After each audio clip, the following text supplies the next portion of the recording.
All right, ladies and gentlemen, we are back from vacation, and it was fun.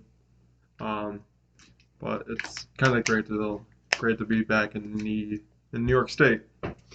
Um, no, we didn't really miss much.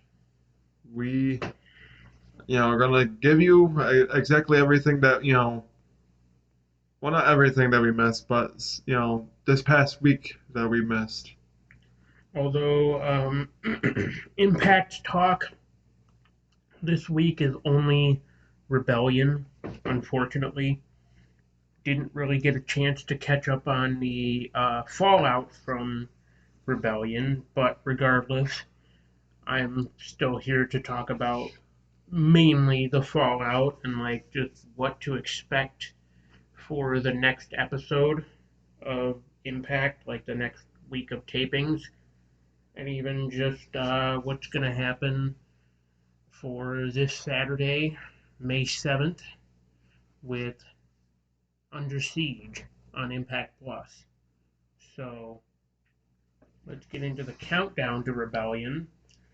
On the countdown, we had Eddie Edwards versus Chris Bay. Eddie Edwards beats Chris Bay. And then we have the Knockouts Tag Team titles on the line on the countdown to Rebellion. Influence versus the Inspiration. The Influence retain. And there's actually a good reason for that, which I don't know if we want to get into it now or we want to wait until after What? with the inspiration. So, yes, we might as well tackle it now.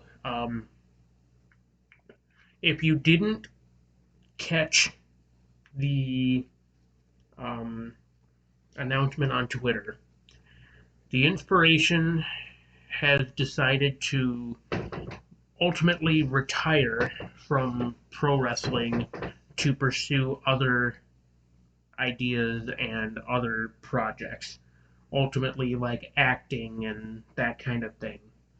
Um, all the power to the inspiration in wanting to pursue other aspirations and goals and dreams outside of professional wrestling because, that's the thing is as a pro wrestler, you only have so much of your life to give before you decide this is all or nothing. And, the inspiration basically said, like, oh, well, we don't want this necessarily to be all or nothing. We have other goals, we have other aspirations that we want to tackle. So, you know, I mean, granted, it led to in a sense, indefinite leave of absence from the world of pro wrestling, but regardless, um, I wish them well in whatever they decide to do. But to kick off Rebellion, there is a three-way match between Steve Macklin, Chris Sabin, and Jay White. Steve Macklin steals the win from Chris Sabin and Jay White. Then we get into the Champ Challenge, I guess you could say. Taya Valkyrie versus Deonna Purrazzo for the AAA Reina de Reinas Championship. Shockingly enough, Taya Valkyrie beats Deonna Purrazzo to become a four-time AAA Reina de Reinas champion. And then we have another three-way match, this time for the X Division Championship between Ace Austin, Trey Miguel, and Speedball Mike Bailey. And another shocker, but also not really, because they mentioned on commentary Ace Austin has had a great track record with Rebellion. So I believe his first Rebellion was his pay per view debut. Then 2020, or no, I'm sorry, 20, yeah, the first Rebellion was his pay per view debut. Then 2020 Rebellion was winning the X Division title for the first time. Then 2021 Rebellion was winning the X Division title for a second time. And now 2022 Rebellion winning the X Division title for a third time. Now, does this necessarily lead to Ace Austin invoking option C? I doubt it. Um, his past two reigns as X Division champion did not lead to Ace Austin invoking option C, but something tells me this time around Ace Austin could potentially invoke option C. But then again, I don't really know if it's like a per champion like thing, or even like if one champion does it, then you can't do it for a certain amount of. I'm not too sure because like I don't really know. Like I know about option C, but like I don't know if it's like a per champion like thing, or like if it's a yearly thing that like throughout the year no X Division champion can invoke option C within a certain like time parameter or whatever. But regardless, Ace Austin now a three-time X Division champion.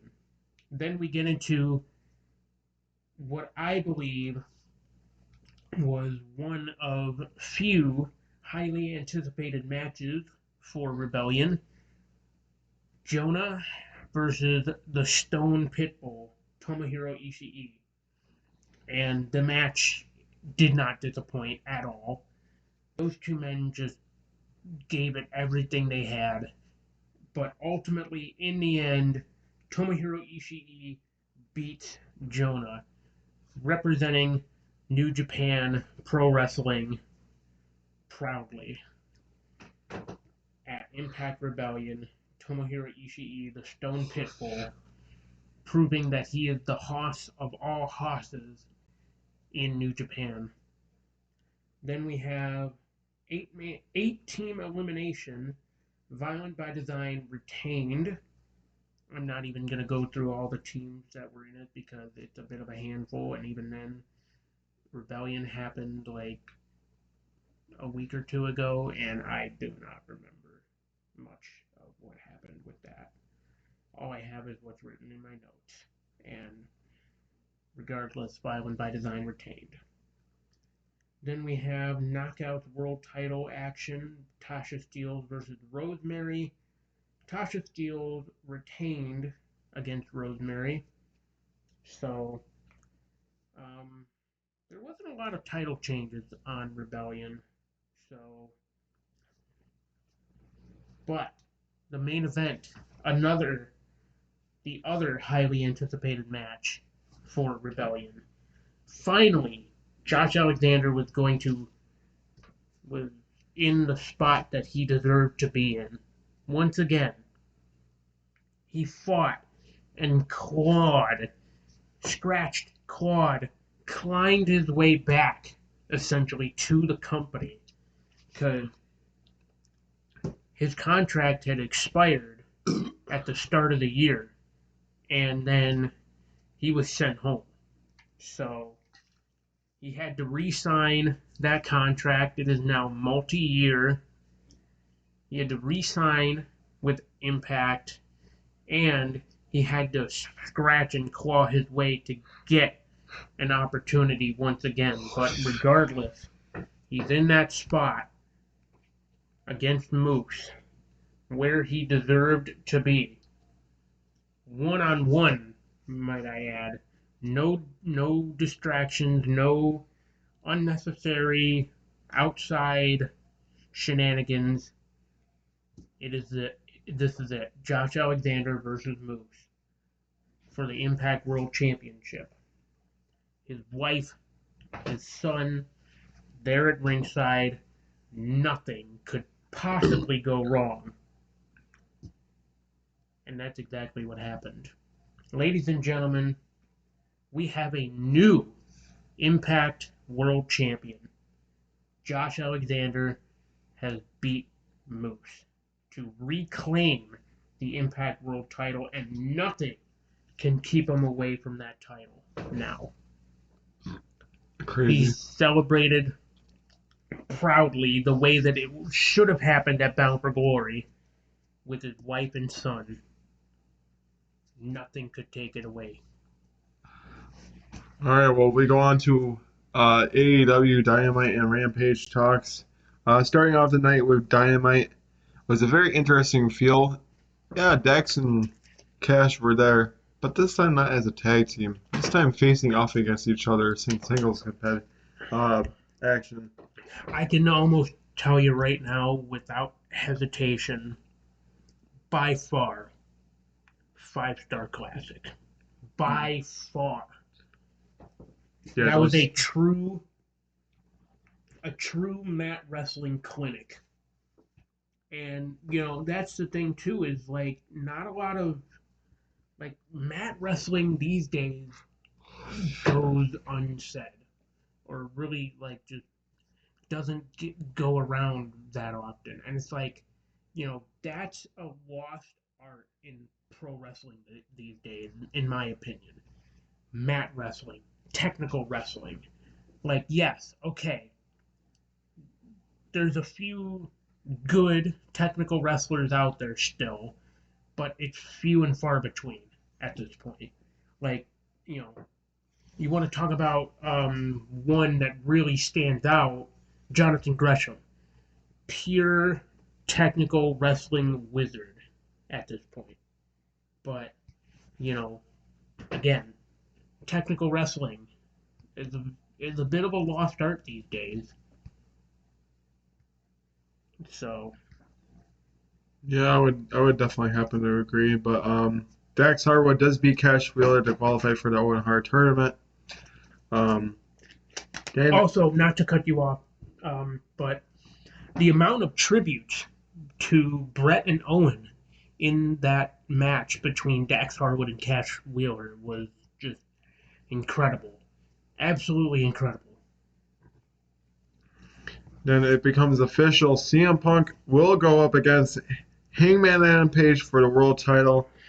Um, no shocker there. I knew CM Punk was eventually going to get a world title opportunity, and it's going to be coming at Double or Nothing. Although you kind of look at it and it's like, does it feel a bit rushed?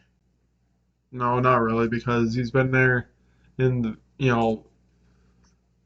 for a good amount of time. He's wrestled a lot of matches. He hasn't really lost really Yeah. any significant matches other than the match against MJF twice in one night.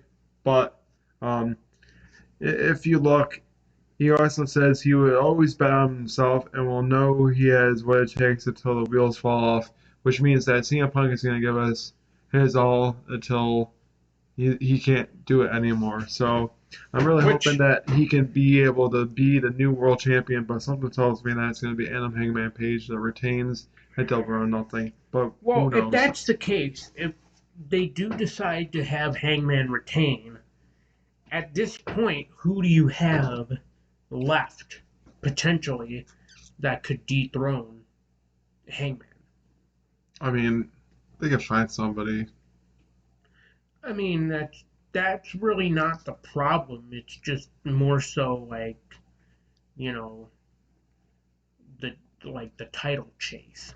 Because like for me, if you ask me, Punk has really had the best title chase like since, oh, in a while, matter of fact. Mm-hmm. Because like, if you want to talk about another like solid title chase that happened in AEW, it's probably Miro with the TNT title. Like, and even just during his time as the TNT champion, like he made that belt actually feel like more special than what it was. Mm-hmm. And even then, like, Miro in general is a special kind of like character and a special kind of wrestler that a lot of people at this point are saying that like he could come back very soon and in a very particular role, which we will talk about later. So going forward, the Blackpool Combat Club do face off against the Factory, and they beat them. That's all I Was gotta that any say. surprise? No, no surprise there. Blackpool Combat Club get the victory, and Wheeler Yuta gets the 1, 2, 3 there for them. Um, Then going forward, Team Taz is looking to be the next ones up against Jurassic Express as they are a top 5 tag team. Thoughts about that? How do we feel about Ricky Starks and Powerhouse Hobbs getting a shot at tag team gold against I mean, I Jurassic look at it this Express? way. I look at it this way. They kind of need to do something else with like Hobbs and Starks, especially. Um, then having well, especially Starks, because they need to do something else with him besides having him be the FTW champion. Oh, I Like, agree. you know, that belt doesn't even hold a lot of prestige anyways. Like, okay, yeah, sure, like the whole FTW like thing and like Team Taz, like, yeah, okay, sure. You want to have the FTW title, but like there's really no prestige behind it. And even just in general, it was a title made up by Taz back in ECW that was literally the whole premise was because Taz back in ECW didn't get like a world title opportunity or whatever, so he made essentially his own world title, and that's basically how they introduced the title also in AEW with Brian Cage, because Moxley wouldn't give Brian Cage a world title shot or like whatever, and then essentially Taz reinstated in a way the FTW title, and then now Brian Cage is no longer in AEW, and Ricky Starks is now the FTW champion because Ricky Starks is loyal to Team Taz or Well, I look something at it this stupid way. I like think that that. Jurassic Express will retain. I don't see Team Taz winning. Not right I now, at mean, if they least. do, it would be a nice little surprise because, like I said, they really need to do something else with Starks besides having him be the FTW champion because, like I said, nothing against the FTW title, but like there's literally no prestige to the title, and even the title has like virtually no meaning. You literally just gave Starks a title just to give him a title. All right. So, And so moving forward, Warlow and Lance Archer um, face off against each other because Lance Archer is the next, you know, guy to try to take out Warlow. Well, it didn't work out so very well. Warlow beats Lance Archer in surprising fashion. Almost, I would not really say with ease, but almost with ease because he was able to powerbomb him with no problem at all. Warlow is just one hell of a wrestler, and I really cannot wait till he gets his hands on MJF and whoops, it kicks the living crap out of him at Double or Nothing. But um, War Dog does beat Lance Archer. Now, moving forward, Eddie Kingston smells fear in Chris Jericho. They have a war of words. Will this be the best match of Double or Nothing? I think so. I definitely think I think so. it's the best rivalry that's going on right now. The whole Jericho Appreciation Society against Eddie Kingston and Pride and Powerful. To if they're gonna have other people with them, yeah, they're going to. It's gonna be 5 on 5. As far as who they're gonna be, I have no clue. I think it's gonna be a mystery of who it's gonna be. We said it multiple different times on this show that it could end up being, you know, one night only returning of LAX. So it could. I think it'll be the best match of Double or Nothing. Nothing against CM Punk against Adam Hangman Page, but if there's any match I'm looking forward to, it's definitely um, Jericho Appreciation Society against Eddie Kingston's group. So yeah, I think it's going to be the best match of the night. Um, so Serena Deeb and Hikaru Shida again. Yeah. Philadelphia Street Fight. Let this be the end of their feud, please. Serena Deeb is, by the way, the number one ranked women's wrestler right now. Serena, and she actually beats Hikaru Shida and taps her out with Thunder Rosa watching on. Yeah, so So is Serena Deeb number one contender for Thunder Rosa? Yes, Yeah, I would think yes, so. she is, and she will be actually competing against Thunder Rosa at Double or Nothing. That's insane. I think that's crazy. Serena Yeah, Deeb really hasn't so done anything to deserve to be the so number one contender. what's even crazier is the fact that two members, former members of the Straight Edge Society, are now challenging for their respective world championships. CM Punk is challenging for the men's world title, and Serena Deeb is challenging for the women's world title. I know. Crazy how that works, right? Long live the Straight Edge Society. So moving forward again, MGF teases someone over 7 foot tall to face Warlow. Who could it be? Well, I hate to He's say it. 7 feet tall, and you can't teach that. Well, spoiler alert. It's W Morrissey. Um, W Morrissey does end up making his All Elite debut, and I don't know who won. Unfortunately, we didn't watch that episode, so all we know is that's who he was teasing, and he showed up. W Morrissey was on I was on AEW Dynamite, and I would think probably lost. Um, Going forward, the Elite beat the team of the Varsity Blondes, Brock Anderson, Dante Martin, and Lee Johnson. I mean, Elite are just way too good of a team. I don't know why you just put together a random 5 man group to go up against them. Like, come on now. Then moving on, we see some action backstage where Chris Jericho and Jericho Appreciation Society are beating down Pride and Powerful. They have Eddie Kingston and the Oh, whole thing. yes. And Chris Jericho was going Super Mario and using a fireball into Eddie Kingston's face. Which, by the way, did not even remotely touch him. I stopped exposing the business, bro. Oh, hey.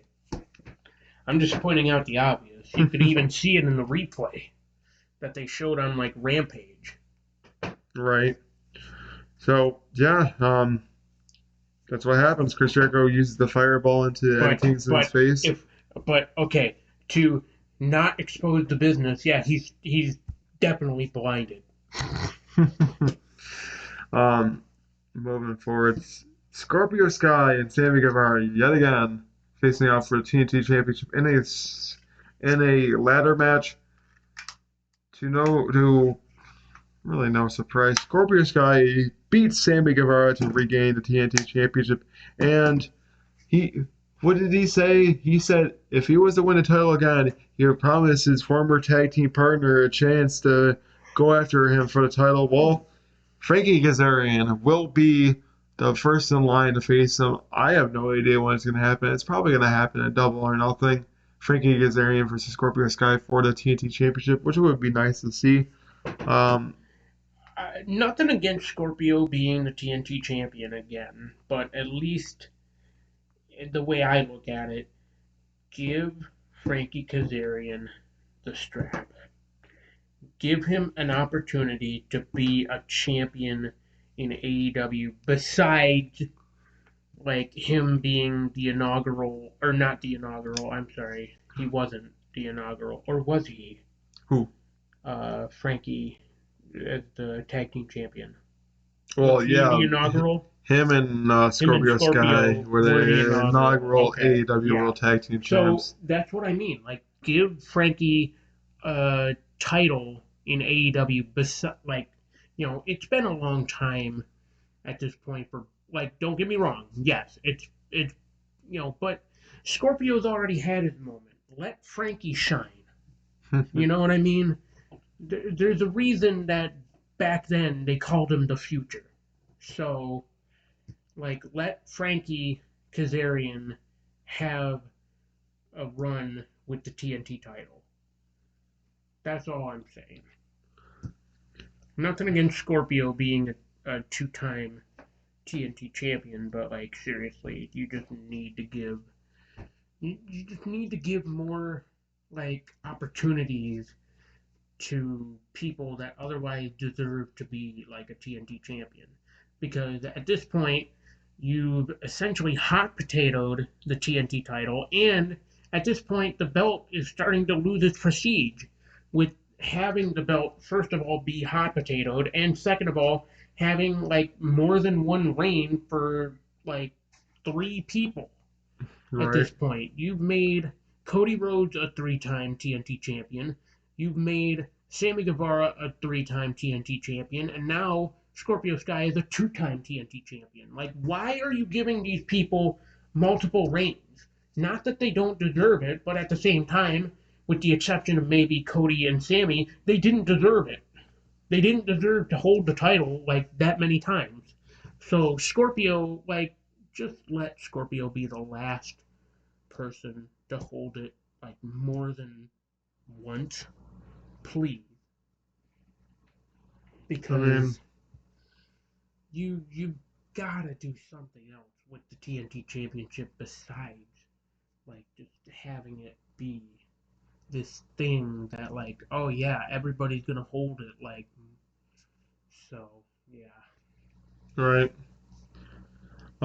Moving forward to Rampage, Darby Allin and Swerve Strickland They had a really good match. face off, for the Owen Hart uh, tournament qualifier in a pretty good match. But Darby beats Swerve Strickland after Ricky cost him the win. Um, Needless to say, Swerve wasn't too happy with it. no, and now he's going to get down to business and get Keith Lee involved. So Team Taz and Keith Lee and Swerve Strickland aren't finished with one another. So That feud is still going. I'm sure it's probably going to be on the buy-in for Double or Nothing. Yeah. If it is, it is. Honestly, it's gonna be on the pay per view one way or another. I can already see Right. that. Then afterwards, Santana and Ortiz beat down Jericho to continue the feud. After basically Eddie Kingston got blinded by him on Wednesday the same night. Yes, I exposed the business the same night. um, so Santana and Ortiz did beat him down afterwards, but we'll have to see what goes on continuing heading into Double or Nothing with all that. Then the Baddies, which is the team of Jay Cargill, Red Velvet, and um, what's her name? Oh, Kira Hogan. Kiera Hogan against Willow Nightingale, Sky Blue, and Trish Adora. Um, and the Baddies beat them. That's all I can say. I mean, to no Poor surprise. Willow, man. Like, she really can't catch a break in, like, AEW. No, not really. That's all right. And it's not to say, like, she's bad in AEW or, like, she's a bad wrestler. I just feel like she needs a little more time to develop herself. Yeah, probably. Then Keith Lee beats Colton Gunn. To no surprise, Keith Lee has just been on a tear. It would be nice to see him eventually win a championship, but I think they're in the right direction with Keith Lee. He's been prominently used more Yes. on Rampage than Dynamite, but Well, yeah. Yeah. honestly, it's all right. I mean, I'm At glad that least they're there's doing something I'm with Keith glad that they're Lee. starting to use Rampage as the base of like, okay, if there's stars that we can't really get on Dynamite, we're gonna use them prominently on Rampage to get But them some more like I said, viewership. at least they're using him as opposed to when WWE had him, or at least like they're using him to his full potential. Hmm. Because like yeah, people would make the argument of like, oh, what are you talking about? Keith Lee was used like almost every week on Raw. It's like yeah, okay, sure, but they weren't using him to his full potential. They tried to make him the bear cat, and like they tried to have him wear a singlet just to hide his weight. Essentially, it's like, listen, man, Keith Lee at the end of the day does what he wants, and he may not always listen to you when it comes to his weight because at the end of the day, he knows his strength and he's going to use that strength. Hmm. So going forward, then Tony Nese comes out and beats up. Oh, well, Hook and Danhausen have their face-to-face confrontation. Um, Danhausen comes out, calls out Hook. Hook comes down. Then Danhausen's like, "Oh crap! I might have made a wrong mistake." Ah, yes, Danhausen is very nice and very evil. You know, call out, and then afterwards, you know, smart Mark Sterling comes out and is like, "Oh well, you really want to see these guys fight?" And then Tony Nese comes out and beats up Hook and Danhausen, but to no surprise, Hook gives Nese the Taxplex. Are we going to see the unlikely duo of Hook and Danhausen against smart, smart Mark Sterling and Tony Nese? That'd be something. Could happen. I don't I think it will, mean, but it could happen. something tells me though with Smart Mark's like character thing or whatever that he wouldn't actually like get in the ring and like wrestle. He would just have Tony Nese do all of his dirty work, and then next thing you know, like Tony Nese would tag him in and be like, "Get in there," and like Smart Mark would be like, "What are you doing?" and that whole thing. But I mean, it's not to say that it's completely out of the realm of possibility because after all, Smart Mark is a trained wrestler. So, matter of fact, yeah, he trained at Create a Pro. So, Yeah, so I mean, we probably could see the unlikely duo of Hook and Danhausen, probably for a one-off, but I do see eventually Hook and Danhausen facing off against each other at Double or Nothing, maybe the buy-in, because there would be probably officially Danhausen's debut match in yeah, AEW, which is something, but with everything that I they, expect Danhausen to shove that jar of human teeth down Hook's throat. it'd be nice. So, Um, then going forward, it was kind of interesting. We saw the Acclaimed Gun Club with each other. Are we yeah, going to see them team up or no? I don't know if they should. Like, Um, they probably will. I don't know if they're actually going to or not, but probably could. Then the main event: Samoa Joe and Trent Beretta for ROH Television Championship. And we get to we're used to the ring announcer for ROH. Oh, Bobby Cruz, this time we had the voice of the voice of ROH. for commentating, Ian Riccaboni. Yes. I mean, you know, we were missing the other one there, which I know Yes, he's not. Caprice Coleman. Mm, but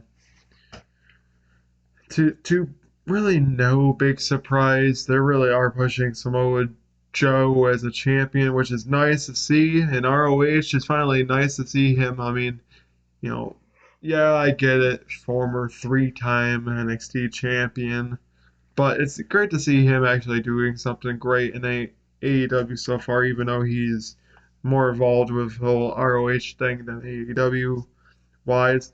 Well, yes, he beats Trent Beretta to retain the ROH television title, and then Jay Lethal, Sanjay Dutt, and Satnam Singh come down and then beat down Orange.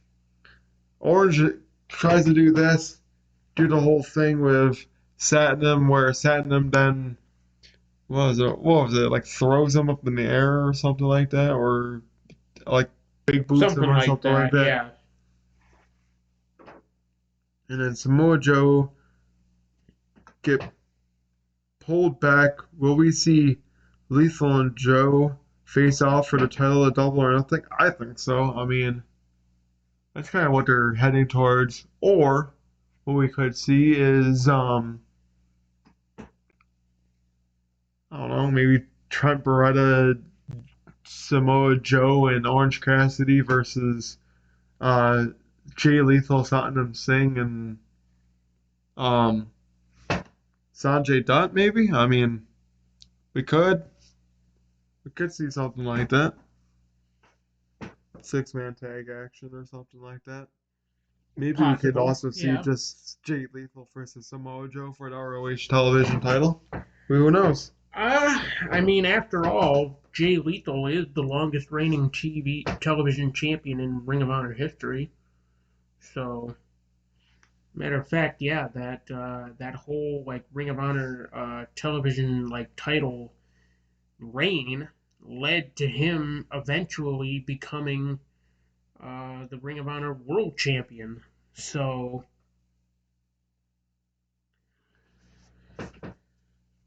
there's that. Yeah, exactly. So that's going to conclude this episode of No Final Bell.